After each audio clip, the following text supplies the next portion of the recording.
auditrices et les auditeurs de RTCI une bonne et intéressante année 2022. Pareil pour vous aussi, et j'espère qu'elle sera meilleure que toutes les années précédentes. Voilà.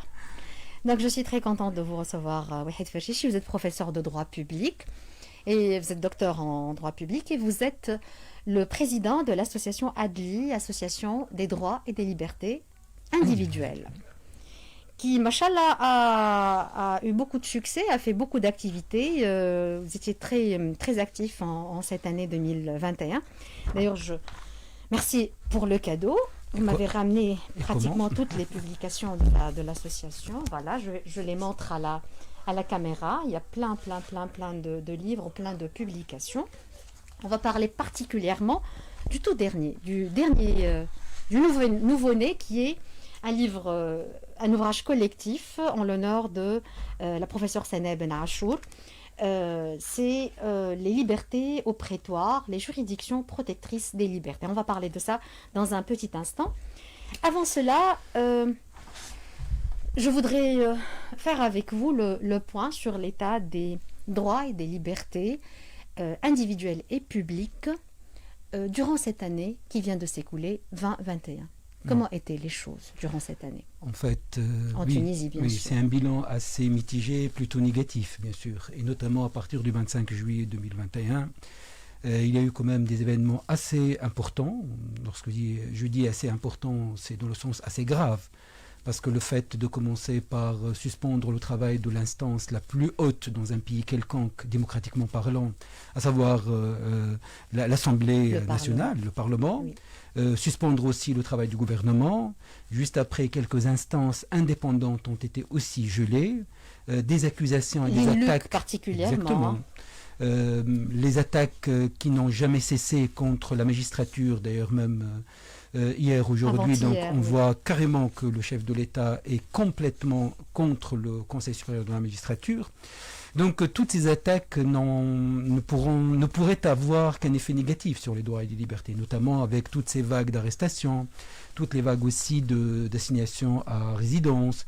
Donc on ne va pas dire qu'il s'agit d'une année assez intéressante d'un point de vue de droits et de liberté. Surtout à partir du 22 septembre, le décret 117, et après le célèbre discours du 13 décembre 2021, c'est clair, donc on passe à une nouvelle étape constitutionnelle, puisque le chef de l'État maintenant lance une consultation avec un référendum pour le 25 juillet concernant la nouvelle constitution, entre guillemets, et des élections législatives le 17 décembre 2022. Ce qui fait que nous repassons en fait encore une fois par une nouvelle étape constitutionnelle et constitutive. Et là, avec bien sûr toute la différence par rapport à l'étape de 2011, 2013, 2014, début 2014 pour la constitution de 2014, nous sommes là, donc, comme ça a été dit tout à l'heure par vos invités, Moaz et Nadia, en fait,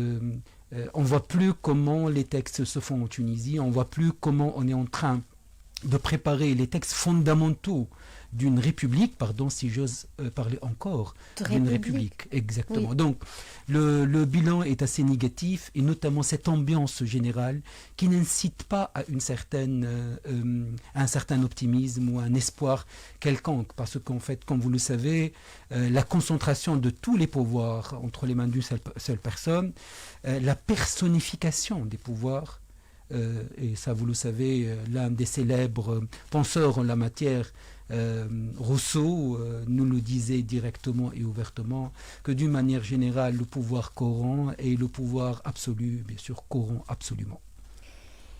J'ai deux questions, j'ai envie de poser deux questions par rapport à ce que vous venez de dire, Wahid Ferchichi. Vous avez parlé d'une phase constitutionnelle, d'un état constitutionnel. Est-ce qu'on peut déjà continuer à parler d'une situation constitutionnelle depuis quelques mois? Est-ce que la Constitution n'a pas été carrément, écartée? Oui, alors, nous ne sommes plus dans le cadre de la Constitution. Parfois, parlant de quelques décrets, de quelques agissements de la police ou du parquet, on se réfère à la Constitution et par la suite, on se reprend, on se dit, mais il n'y a plus de Constitution. En fait, mon premier papier publié après les événements, pour utiliser l'expression. On en a parlé immédiatement. Exactement. Mon premier papier était Avons-nous enterré la Constitution de 2014 ? C'était donc début août 2021. C'était clair, une semaine après le 25 juillet. Je me suis posé la question, sommes-nous encore dans le cadre de la Constitution de 2014 ? Non, je ne pense pas. Écoutez, Mel, je pense que ça a été fait d'une manière très progressive. La volonté ou le désir du chef de la République, dès le début, c'était d'écarter la Constitution de 2014. Il n'a jamais cru en cette Constitution, ça c'est clair. D'ailleurs, il a déjà dit le 27, probablement, non, plus, un peu plus tôt, le 26, le jour où le Parlement tunisien a voté, et parce que le lendemain, on a promulgué en présence des trois présidents, le 27 janvier. Il a dit, c'est une journée noire. Innahu yawmun aswad. Ça, c'est notre chef d'État actuel. En disant ça de la Constitution de 2014. En donc, sa qualité à l'époque, il était un enseignant donc, de droit constitutionnel. Exactement. Donc il a dit c'est un jour noir, c'est une journée noire. Il n'a jamais contribué durant les années 2011 jusqu'à 2014 à l'élaboration de cette Constitution. L'élaboration, non, mais quand même... Il n'a jamais participé à des workshops, à des ateliers de rédaction. Non, il n'a jamais fait partie du comité d'experts. Non, il n'a jamais fait partie du comité d'experts, mais quand même, il a été consulté à maintes reprises, et notamment par les partis au pouvoir à l'époque. Il faut toujours le rappeler.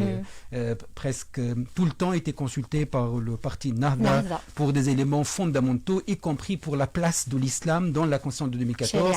Et il a donné, bien sûr, son avis concernant la charia. Donc moi, je pense que ça a été fait d'une manière progressive, et je pense que le discours du 13 décembre dernier était, je pense, la fin de la Constitution de 2014, puisqu'il a dit ouvertement, à partir du 22 septembre, on a gelé la Constitution, mis à part le préambule, le chapitre 1er, le chapitre 2, concernant bien sûr les droits et libertés et les principes généraux, mais tout le reste de la Constitution, à la limite, était suspendu. Mais ceci dit, il faut faire très attention, parce que votre question...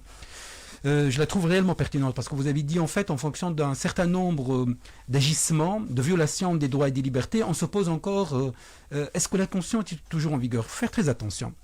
Et c'est pour ces raisons, je pense que le chef de l'État, dans son décret 117 du 22 septembre, a dit en fait, exception faite du chapitre 2, ça veut dire le chapitre relatif aux droits et aux libertés, pour une raison très simple.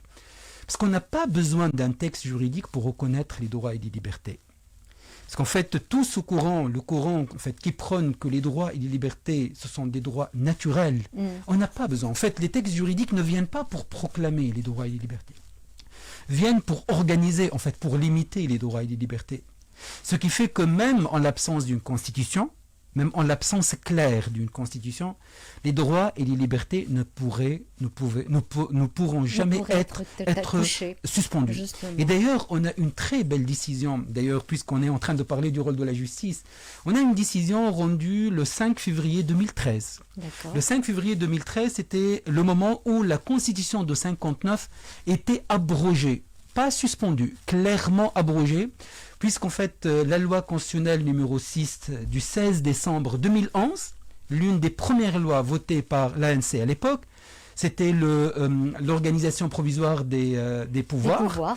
Et dans cette loi constitutionnelle, on l'a dit ouvertement, l'abrogation de la Constitution de 59. Donc, il n'y avait plus de constitution en Tunisie entre le 16 décembre 2011 jusqu'au 27 janvier 2014. Mais en fait, il y a une très belle décision rendue par la justice tunisienne, par pour que je ne me trompe pas, par le tribunal, la cour d'appel de Tunis, là où le juge l'a dit ouvertement, qu'en fait, même lorsque la Constitution est suspendue, les droits et les libertés demeurent toujours là. Oui.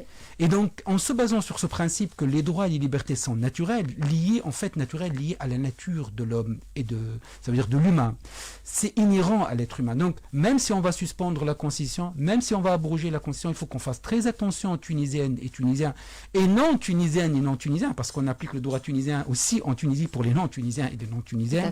Il faut aussi qu'on reste toujours vigilante et qu'on prône toujours ces droits et ces libertés qui continuent à exister.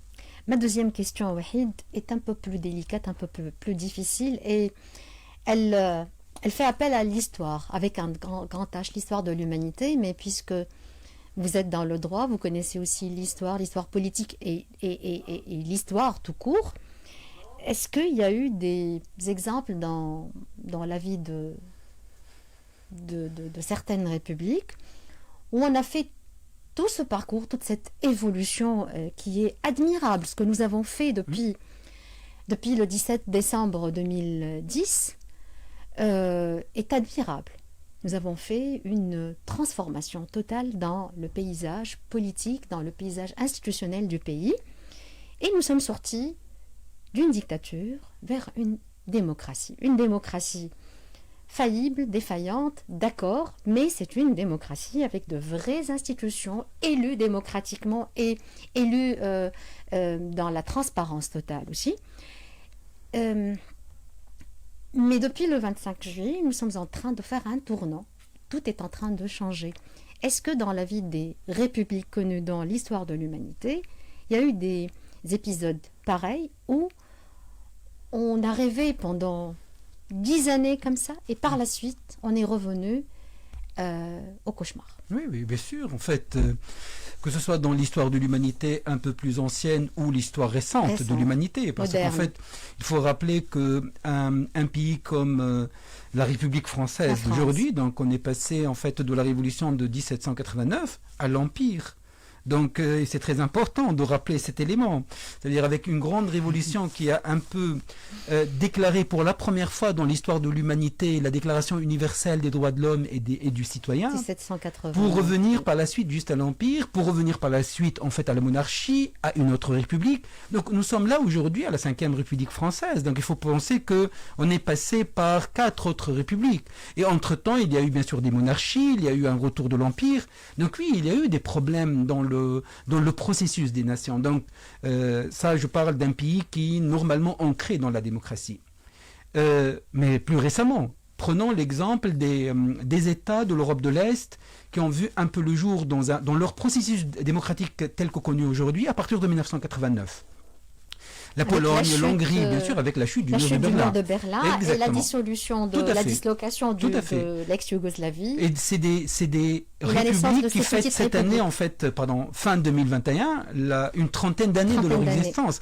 Puisqu'en fait, la réunification, ça fait une trentaine d'années pour l'Allemagne. En fait, l'instauration de la démocratie dans ces pays de l'Europe de l'Est, mais regardez aujourd'hui, cette montée d'un discours populiste, d'un discours chauviniste, d'un discours d'exclusion, de haine qui incite à la haine. Regardez la Pologne aujourd'hui, regardez l'Hongrie, avec un chef d'État réellement et qui un peu menace même l'Europe dans ses valeurs européennes basées sur le respect. Donc, juste pour vous dire, Amel, qu'en fait, oui, l'humanité ou les nations peuvent passer par des moments de doute. Et c'est, entre guillemets, d'un point de vue science politique, c'est un peu normal, pour une raison très simple.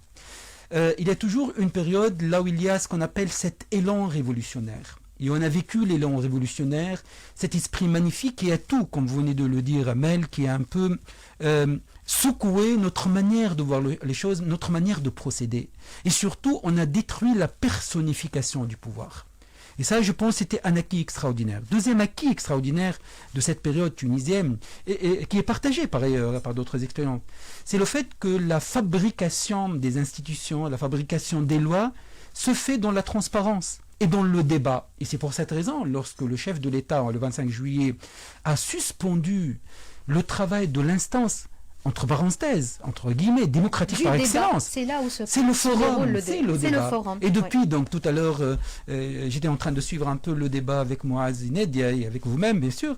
En fait, oui, vous avez dit en fait comment un document tel que le document véhiculé d'une manière... Négociation avec le FMI, comment ça reste secret. Mais Amel, mais pourquoi vous êtes un peu choqué alors que la loi de finances, nous n'avons eu accès à cette loi qu'une fois publiée dans le journal officiel. C'est vrai. Pardon. Donc il faut faire très attention. Oui. Donc les nations, juste pour finir, juste pour vous dire qu'en fait le processus démocratique est un processus.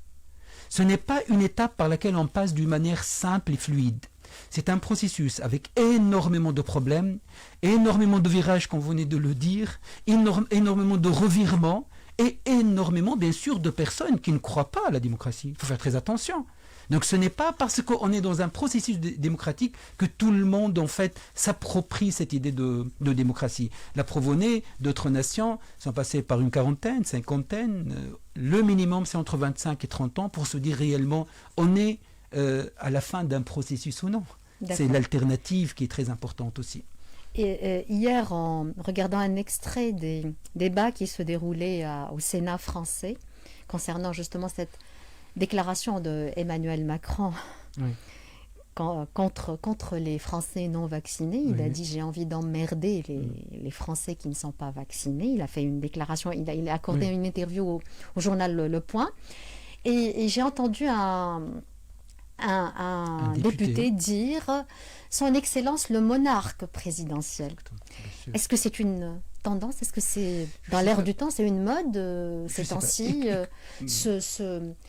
comment dire, ce revirement vers une sorte de despotisme, une sorte moi, je pense, écoutez, moi, sincèrement, je parle de moi-même, comment je vois les choses. Moi, je ne pourrai jamais respecter un chef d'État qui insulte son peuple. Vous voyez? Vous voyez ça? Regardez, juste pour vous dire. Vous voyez ça? Si je reviens vers ce discours un peu haineux, bien sûr, peut-être pour des raisons électorales, c'est pas le moment d'en parler, en fait, de la cible. Parce qu'en fait, je pense qu'un discours pareil, ce n'était pas un discours ni innocent, ni...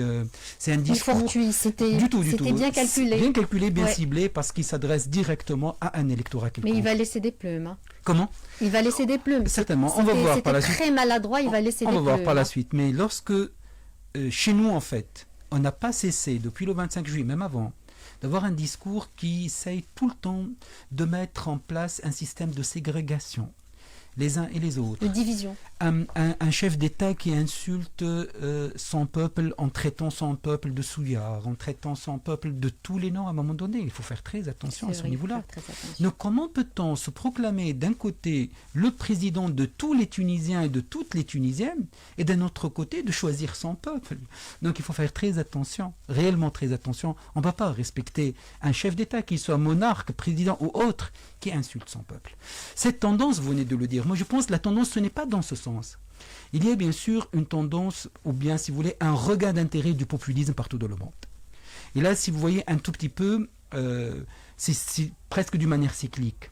Ça fait 100 ans ou presque, les années 20 du XXe siècle, il y a eu une montée terrible du populisme qui a engendré, entre autres, ce que l'humanité a vécu durant la Deuxième Guerre. Avec Mussolini et Hitler, n'est-ce pas? Le fascisme et le nazisme. Et ça, c'est pour juste... Les gens oublient. Et ils symbolisent, mais il ne faut pas oublier Franco par la suite. Par la suite, en Espagne. Je pense que c'est très très important de rappeler que la démocratie est très difficile. Réellement, elle est difficile. La dictature, on peut l'installer, on peut l'instaurer facilement. Qu'est-ce qui est plus difficile à vivre, la dictature ou la démocratie? C'est la démocratie. Peut-être que la démocratie qui est plus difficile à construire, bien à sûr, installer, à mettre en place, à ancrer. Oui. Mais est-ce qu'elle est plus difficile à vivre? Une fois ancrée, non. N'est-ce Mais pas? le plus important, c'est comment la mettre en place. Pourquoi? Parce que la démocratie se base sur un principe fondamental, c'est d'accepter l'autre, d'accepter la diversité. Et je pense que l'humanité et les groupes d'une manière générale, bien sûr, on a quand même ce sentiment assez primitif, c'est en fait la peur de l'autre. On craint l'autre. On craint le différent. Exactement. Oui. Ce qui fait qu'en fait, une fois on instaure les mécanismes qui permettent à tous et à toutes de s'accepter et d'accepter l'autre et de vivre dans la diversité, je pense que ça sera très agréable. Nous étions en cours. Oui, mais vous savez, il y a toujours ces petites cassures ou ces coups durs que la démocratie reçoit. J'espère qu'elle est petite. Écoutez, moi je pense... en utilisant cet adjectif petit. Je ne sais pas, je vais vous dire quelque chose. J'espère qu'elle sera Quel est le danger pour un pays comme la Tunisie? Voilà. C'est quoi le danger pour nous, en fait? Parce qu'en fait, on ne peut pas comparer l'incomparable. Et je m'explique. Pour certains pays qui ont vécu la démocratie, par la suite, ils ont eu des cassures. Je parle des pays de l'Europe de l'Est, avec bien sûr l'invasion soviétique de l'époque. Lorsqu'ils ont regagné la démocratie à partir des années fin 80, début 90, c'était le retour à la démocratie, puisque c'est des pays qui ont connu la démocratie durant les années 20, 30, début 40, juste pour vous dire. Mais pour un pays comme le nôtre, un pays qui appartient à cette région qui n'a jamais connu la démocratie. Bien sûr. Donc, sauf à l'époque carthaginoise. Sauf du temps de Carthage. Je ne suis pas tout à fait sûr, parce qu'à l'époque, je vais vous dire pourquoi, parce qu'il y avait les esclaves déjà, il n'y avait que les citoyens hommes, libres, qui étaient des citoyens. Exactement. Mais je pense que dans une culture comme la nôtre, nos réflexes dictatoriaux sont très ancrés. Et c'est pour cette raison, notre lutte est beaucoup plus dure. Voilà. D'une plus longue haleine, effectivement. Alors moi, j'ai envie d'arriver à ce très bel ouvrage. Félicitations pour Adli et pour vous-même, Waheed Fachichi, puisque vous étiez le directeur. C'était sous votre direction que cette œuvre a vu le jour. Une version bilingue en arabe et en français. Avec une synthèse en anglais. Avec une synthèse en anglais, avec une très très belle qualité d'impression, une très belle photo de Sana Ibn Achour. J'ai envie de la montrer à la caméra. Est-ce que tu peux la montrer, Rim? Très belle photo de Sana Ibn Achour, en l'honneur de qui ce livre a été fait et dédié. Donc je rappelle le titre de cet ouvrage, c'est le dernier, le nouveau-né de l'association Adli. Là j'ai une montagne, une pile de livres, mais... C'est de 2021 seulement. 2021, oui, ça c'est la production de 2021, vraiment félicitations et mabrouk. Donc je voudrais justement parler de ce livre. Il s'agit des libertés au prétoire, les juridictions protectrices des libertés. Pourquoi est-ce que vous pensez ou vous avez cette crainte que les libertés soient au prétoire durant cette année? Non, pas uniquement durant cette année. Les libertés, d'une manière générale, sont toujours attaquées. Elles font toujours peur, les libertés, Amel. D'une manière générale, dans n'importe quel pays, il y a toujours un peu ce conflit entre l'ordre, dans l'absolu, et les libertés. Et l'ordre, ça veut dire en fait le commun qui va réunir tout le monde. Qu'est-ce qu'on va céder pour pouvoir vivre en commun? Ensemble, et les libertés, le contrat social. Tout à fait. Et les libertés un peu qui vont faire de nous, de chacun de nous, ce qu'il est ou ce qu'elle est. Parce qu'en fait, ce qui caractérise chaque individu, c'est un ensemble d'éléments, que ce soit intellectuels, sentimentaux, physiques, charnels. Tous ces éléments font de nous des êtres uniques. Et il y a toujours ce combat, ce conflit entre comment peut-on réduire l'être humain à un aspect de tout ça. Et c'est ça, en fait, c'est un combat éternel. Dans les pays les plus avancés, puisqu'il y a les garde-fous de la démocratie, les garde-fous des libertés, y compris la justice qui joue son rôle, on essaye toujours d'étendre, d'élargir cette sphère des libertés. Contrairement aux pays, comme vous le savez, là où les libertés n'ont pas cette importance, on essaye plutôt de réduire, de restreindre les libertés, et notamment les libertés individuelles, parce qu'on craint toujours l'individu libre. Pourquoi on a pensé aux magistrats, aux juges? En fait, juste pour décrire un peu le processus, parce que l'Adli consacre annuellement un ouvrage annuel de l'Adli, parce que tout ce que nous publions durant l'année, c'est des rapports, c'est des études, d'accord? Mais on a un ouvrage annuel. Et l'ouvrage annuel porte souvent sur une thématique fondamentale qui touche les libertés individuelles. En fait, c'est ça, les libertés individuelles. Les libertés individuelles. Par exemple, notre premier ouvrage, c'était un ouvrage fondamental, c'était les libertés individuelles, approche croisée. Que pense l'histoire? Que pense la psychologie? Que pense la religion des libertés? Après, on est passé aux libertés religieuses en Tunisie. Après, c'était le corps dans toutes ces libertés. Après, les droits sexuels et reproductifs comme étant des droits à part entière. Après, on est passé aux circulaires liberticides dans un État comme le nôtre. Après, c'était les collectivités locales et les libertés individuelles. Et en fait, fin 2020, c'était l'indissociable des droits et libertés. Parce qu'il y a toujours cette volonté un peu de dissocier les libertés individuelles et de les mettre contre les droits économiques, sociaux et culturels. Bien sûr, c'est un combat tout à fait monté et factice. Alors que c'est faux. Bien sûr, c'est faux. C'est ce qu'on a voulu. À l'université, on nous apprend qu'ils sont indissociables, tout à fait. qu'ils sont complémentaires. Exactement. Et on a essayé qu'ils ne sont pas en plus... Tout à fait. Hiérarchisé. Effectivement. Donc, dans ce livre vert que vous avez, le grand livre vert de l'année dernière, c'était l'indissociable droit. Cette année, on s'est posé la question, mais quel rôle pourraient jouer les garde-fous des droits et des libertés? Et comme on le sait, la Constitution tunisienne de 2014, que ce soit dans son article 49 ou dans son article 102, fait des juridictions les gardiennes des droits et des libertés. Tout à fait. On s'est posé la question. Et c'est pour cette raison, je pense, il y a maintenant ce débat entre le chef de l'État qui parle de la magistrature comme étant une fonction et les magistrats qui lui disent nous ne sommes pas une fonction, nous sommes un pouvoir. Et c'est très important, peut-être souvent on ne réalise pas qu'il s'agit là d'un débat fondamental de deux courants différents. Bien sûr, nous prenons que la magistrature est un pouvoir. Ce n'est pas nous, en fait, c'est la Constitution qui le fait. Et donc, avoir le pouvoir, c'est le pouvoir de défendre les droits et les libertés.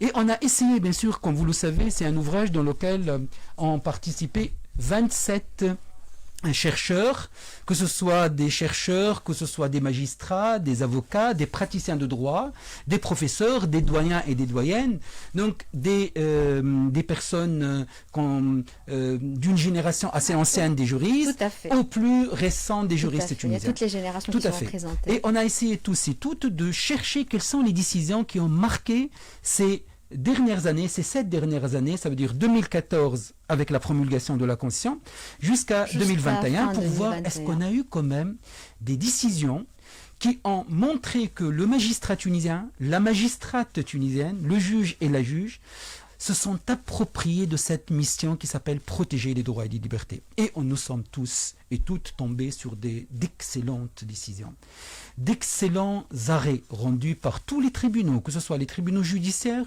ou administratifs. Et on a... Mais pas les tribunaux militaires. Non, on n'a pas travaillé sur les tribunaux militaires quand vous pour une raison très simple. Le livre. Parce que, en fait, nous avons une attitude à l'égard des tribunaux militaires. Parce que les tribunaux militaires, c'est des tribunaux d'exception. Donc il faut faire très attention à ce niveau-là. Et notre, bien sûr, appel clair, c'est qu'un jour, ces tribunaux disparaissent. Disparaissent carrément. Et à la limite, qu'ils ne jugent que les affaires à l'intérieur même des casernes, pas en dehors des casernes.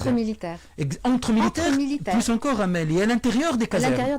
Ça veut dire un militaire qui se comporte en tant qu'un citoyen qui civil, conduit sa voiture ou qui fait un contrat de location, c'est un citoyen civil, et il est soumis au droit civil. Ça, c'est comme une première étape, parce que pour nous, en fait, il n'y a pas lieu à une juridiction d'exception.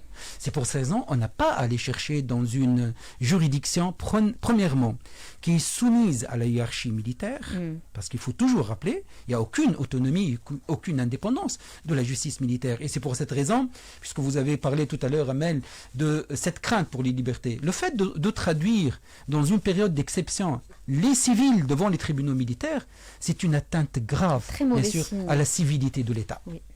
Et donc c'est ça la raison qui nous a menés à travailler sur les décisions rendues par la justice tunisienne. Une toute petite question. Il y a des tribunaux militaires en France ? Oui, bien sûr, oui, il y a. Mais ce qu'on appelle la cour martiale existe partout, mais pour juger des affaires très limitées. Et c'est ça un peu la tendance mondiale en matière de démocratie. C'est de réduire en fait l'intervention des tribunaux d'exception, notamment les tribunaux militaires. On aura le temps un jour peut-être d'ouvrir ce dossier. J'aimerais bien. Je vous recevrai avec plaisir. En 1 minute, parce que vous voyez, le temps s'évapore avec vous, Wahed Ferchichi. Une question d'ordre méthodologique. Vous avez été le directeur, vous avez chapeauté, mais avec 27 articles, avec 27 personnes, 27 intervenants. Ça a été comment pour vous, pour pouvoir harmoniser, faire la coordination?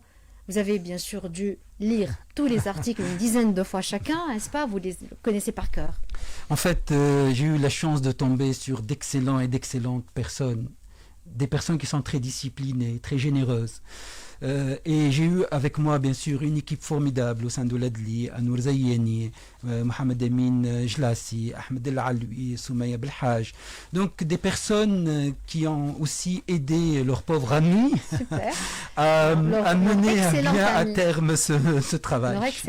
Mais je salue réellement toutes les personnes qui ont participé. Elles étaient vraiment, Amel, d'une discipline extraordinaire. Parce qu'en fait, sans discipline, on n'arrivera jamais à coordonner, on n'arrivera jamais à publier un travail pareil.